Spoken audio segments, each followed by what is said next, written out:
Pixar. Depuis les années 90, la firme n'a cessé de nous faire rêver. Et parmi ces films cultes, Monstres et compagnie. Dans un monde parallèle peuplé de monstres, l'énergie est puisée dans la peur des enfants. Pour ce faire, les terreurs d'élite rentrent dans les chambres des enfants dans l'espoir de leur faire pousser des cris de peur.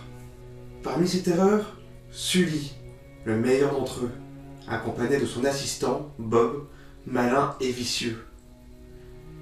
Mais cette mission n'est pas sans risque. Les enfants ont la réputation d'être toxiques pour les monstres qui doivent donc se tenir à distance d'eux. There's nothing more toxic or deadly than a human child. A single touch could kill you. Aussi, lorsqu'un enfant décide de passer la porte du placard vers le monde des monstres, c'est l'occasion de revoir ses idées reçues. Et si finalement le rire était plus puissant que la peur? Monstres et compagnie s'inspire fortement de la première peur des enfants, celle du monstre sous le lit. Si chaque monstre est différent, c'est bien que chaque enfant a ses propres peurs. Certains se cachent, tandis que d'autres sont particulièrement hideux. Et parmi toute cette multitude de monstres, Sully est loin d'être un cas à part. Il ne ressemble pas à n'importe quelle peur d'enfant, mais à un danger bien réel. Et pourtant, Monstres et compagnie est loin d'être un film d'horreur. Le film brille de couleurs et de formes en tout genre, montrant que les monstres ne sont pas si différents de nous. Ils mènent une vie semblable à la nôtre, avec leurs inquiétudes, leurs projets, leurs rêves, leurs rivalités et leurs rires. Mais c'est surtout Boo qui va changer la donne.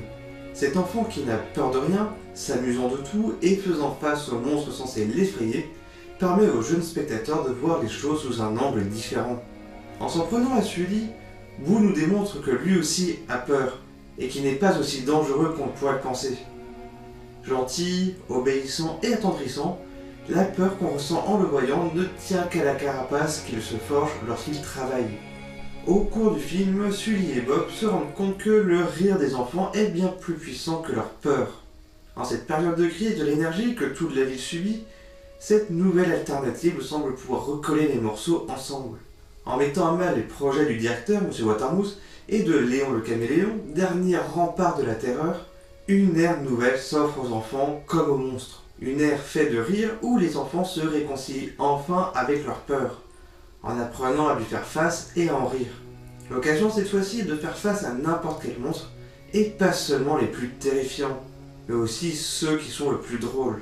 Avec Monstres et compagnie, Pixar nous démontre que le rire est le meilleur moyen de faire face à la peur. Et même s'il est normal d'être effrayé, cela ne doit jamais nous empêcher d'avancer. Après tout, en faisant face à nos peurs, il arrive qu'on puisse le contraster, le voir sous un œil neuf et bien moins effrayant.